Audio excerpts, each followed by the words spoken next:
Okay, class. So let's proceed to module 4, no? But before we proceed to the discussion on the topics covered under module 4, let us have a short review on the crimes that we have already discussed, no? So far, we already finished chapter 1 of book 2. Yeah, chapter 1 of book 2 of the revised penal code. So book 1, no, the covers crimes against national security and crimes against law of nation. So national security, so what are those crimes? Treason, conspiracy and proposal to commit treason, misprision of treason, and espionage. So I hope you remembered those crimes. Then crimes against the law of nations, no? We have inciting to war or getting motives for reprisal. So laws of nation naman, 'di ba? Laws of nation. So the crimes pertains to the crimes that a person or individual may commit against a sovereign state, no? Sovereign state or yung mga countries, okay? Then violation of neutrality, correspondence with hostile country, flight to enemy's country, piracy, mutiny in general, and qualified piracy. So those are the crimes that we have discussed already. And now we proceed to another chapter of the book 2 of revised penal code, no? And with this, no, I want to emphasize these crimes because most of these crimes involves police officers, no? Most of these crimes involve the participation of police officer, meaning if you will become a police officer in the future, you might be able, no, God forbid, to might commit some of these crimes that we will mention. But with proper knowledge, no, you need to remember all the things that we are going to discuss so that you will be so that you have the proper knowledge to avoid committing any of these crimes. Okay, so let's discuss first about arbitrary detention. Okay, from the word arbitrary, anong ibig sabihin ng arbitrary? Hindi tama, no? Parang arbitrary is parang unlawful, no? It's parang unlawful, hindi tama, hindi legal, no? That's arbitrary. And detention, no, meaning there is a physical restraint, no, or restraint, pinagbawalan ka, no, to move around, no, your right to movement, no, your right to be free is being curtailed, no. You might be imprisoned, you might be detained. So that is arbitrary detention. But technically speaking, no, again, we go back to what are the elements of the crime of arbitrary detention.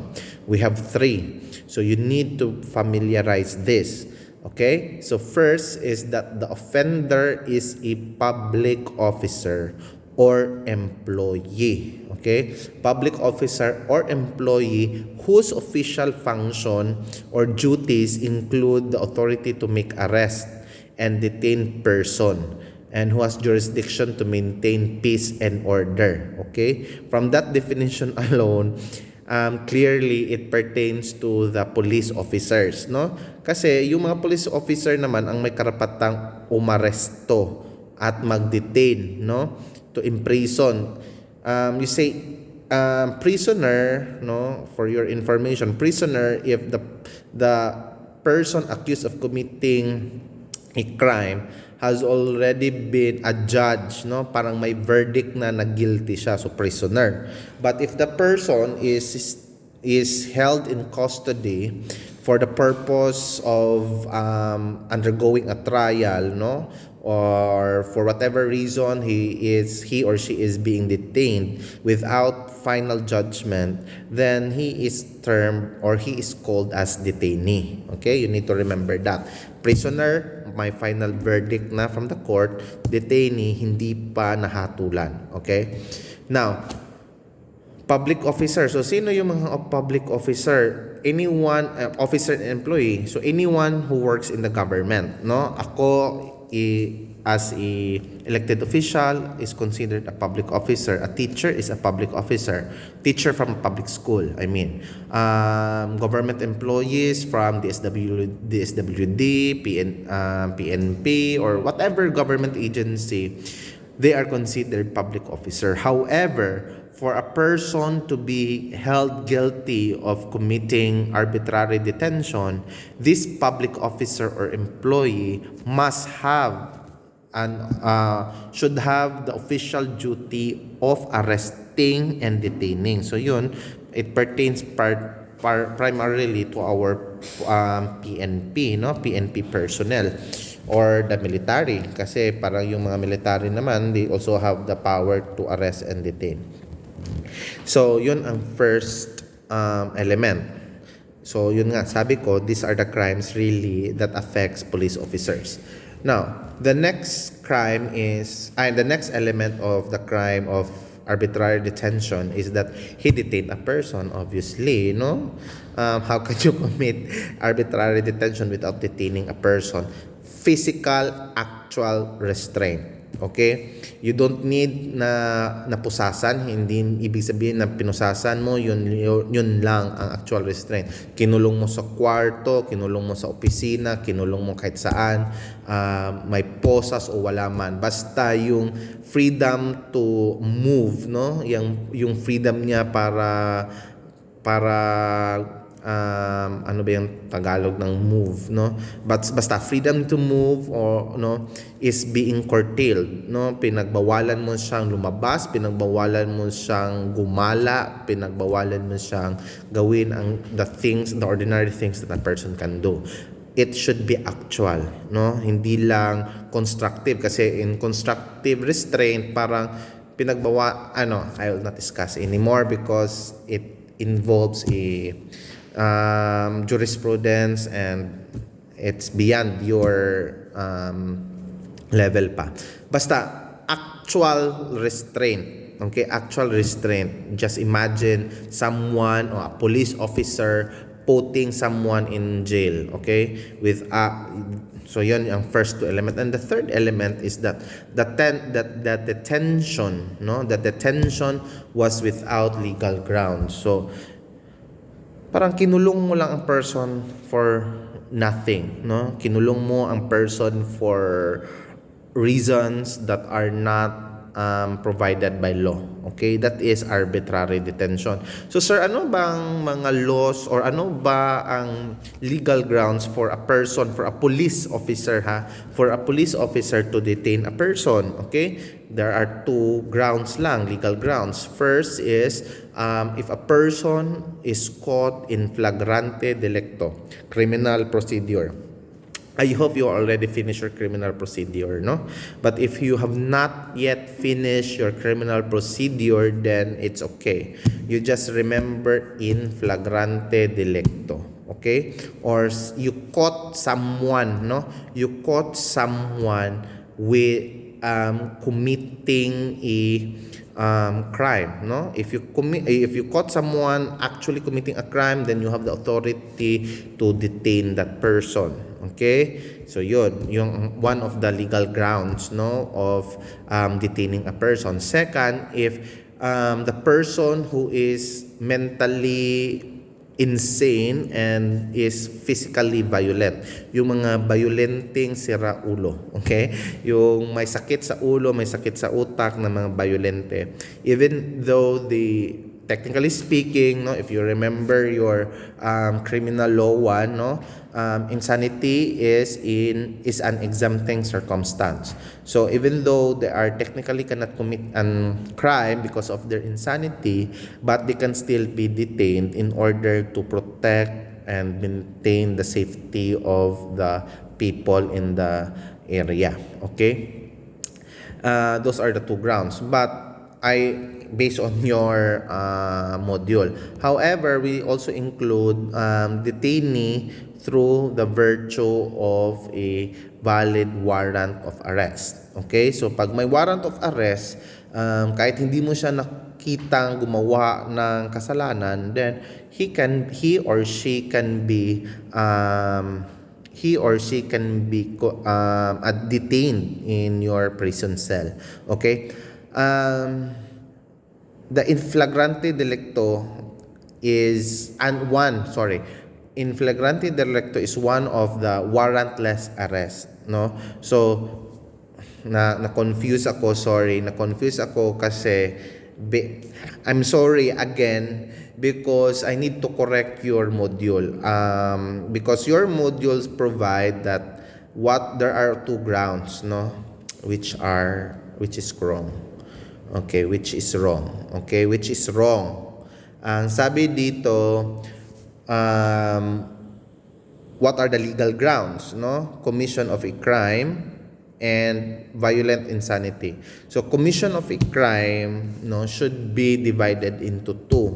Okay?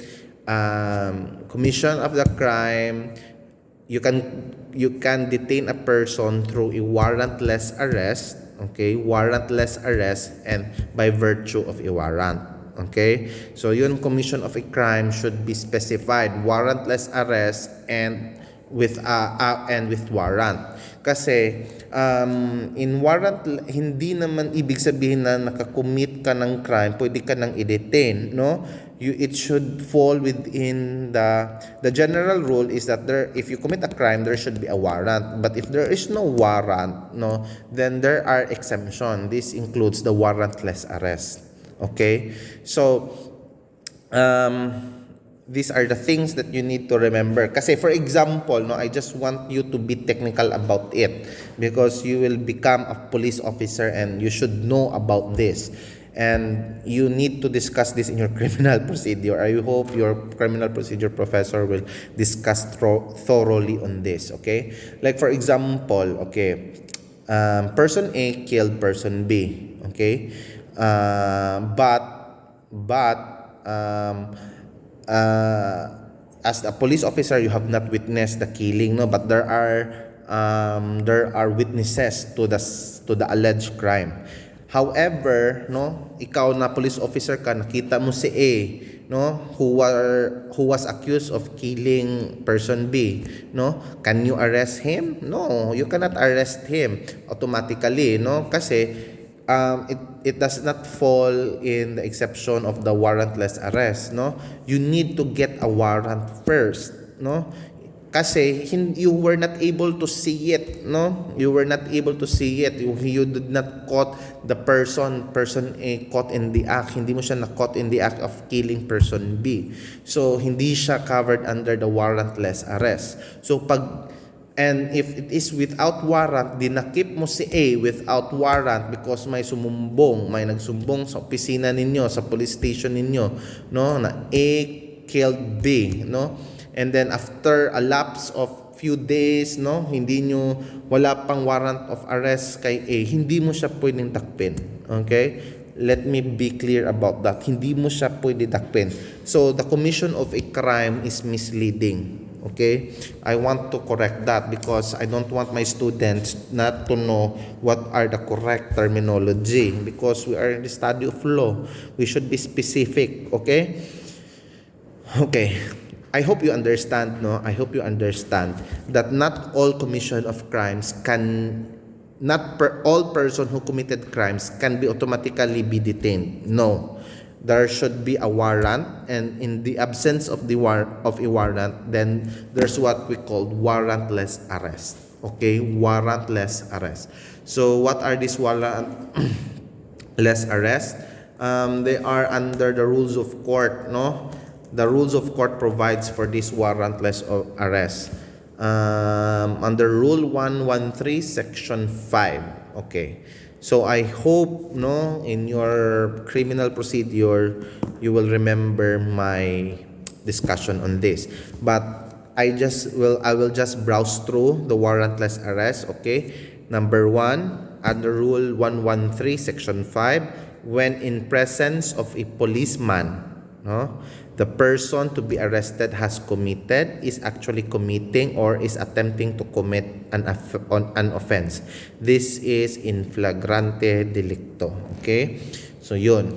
Yung sinasabi ko, no, kahit walang warrant, basta nakita mo yung person na about to commit, is committing, no, about to commit, hindi pa niya na-commit, but parang i-commit, parang papatayin niya na talaga ang person or sasaksakin niya na ang person, so you can arrest. You don't need to wait for that person to actually murder or actually stab the person, no, you need to apprehend that or actually committing. So at the moment nakita mo na pinagsaksak niya na ang person, so he is actually committing murder or homicide, and then has committed, no, has committed, kakatapos niya lang patayin or kakatapos niya lang ano ba yung stab in Tagalog, Bisaya is dunggab sinaksak, katatapos niya lang sinaksak yung tao. Okay, so that is in flagrante delicto.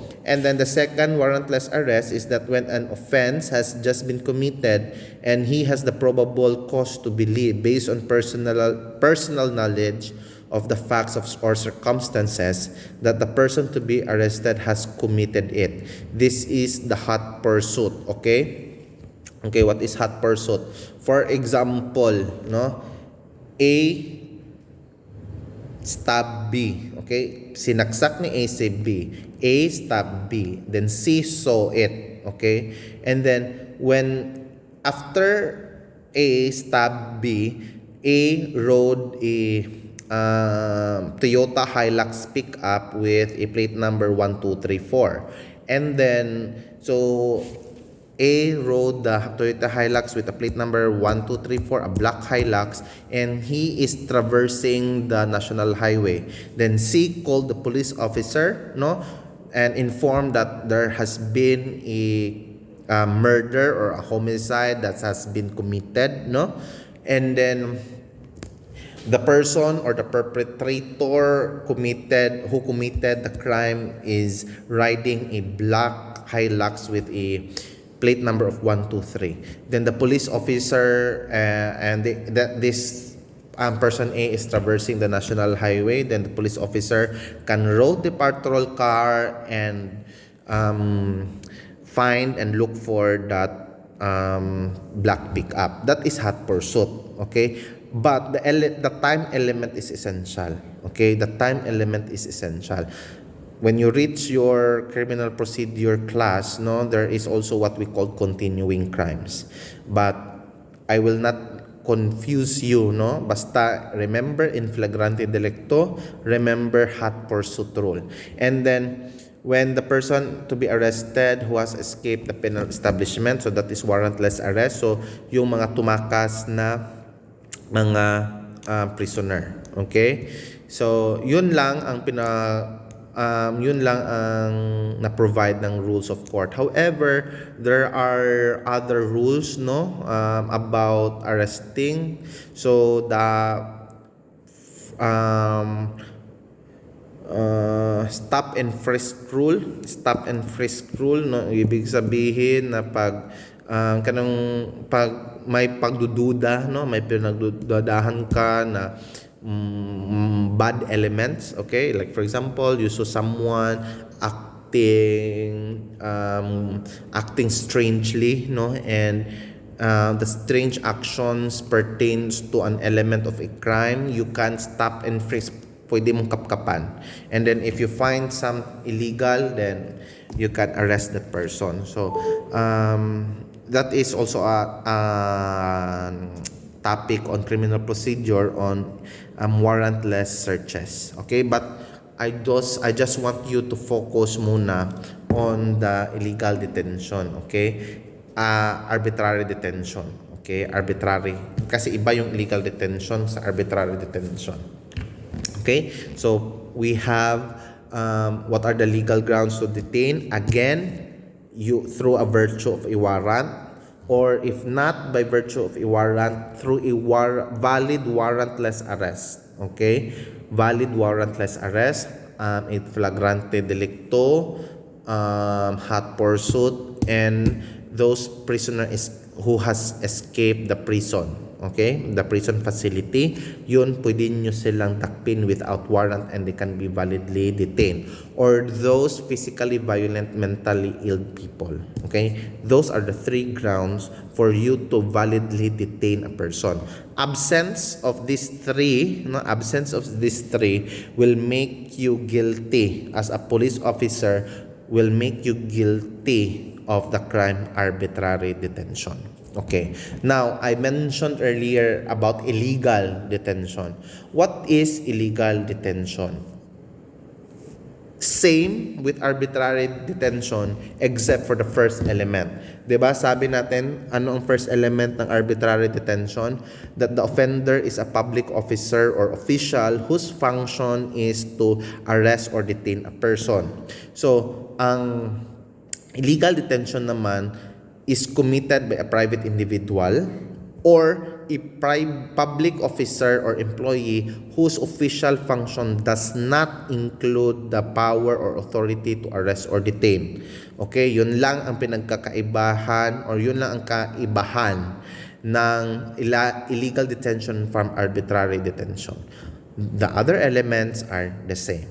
Okay? So, yun lang. Arbitrary and illegal detention. Favorite pa rin sa board exam because it really pertains to police officer. I hope you understand it. Okay? Now, delay in delivery of detained person. This is another example and I have a experience with this. Okay? My client before was accused of committing adultery. Okay? She was detained through by a virtue of a warrantless arrest. Okay, they allege that it was in flagrante delicto. Okay, yun sorry. They detained my client for the crime of adultery. Now, what happened is that adultery is a light offense. Light offense lang siya.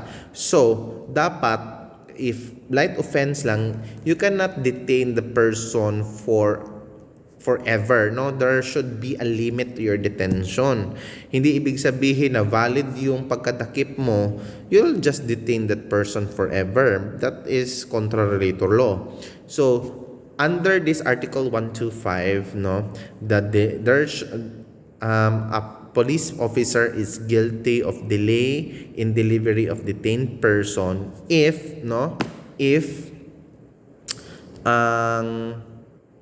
sorry, I need to pause.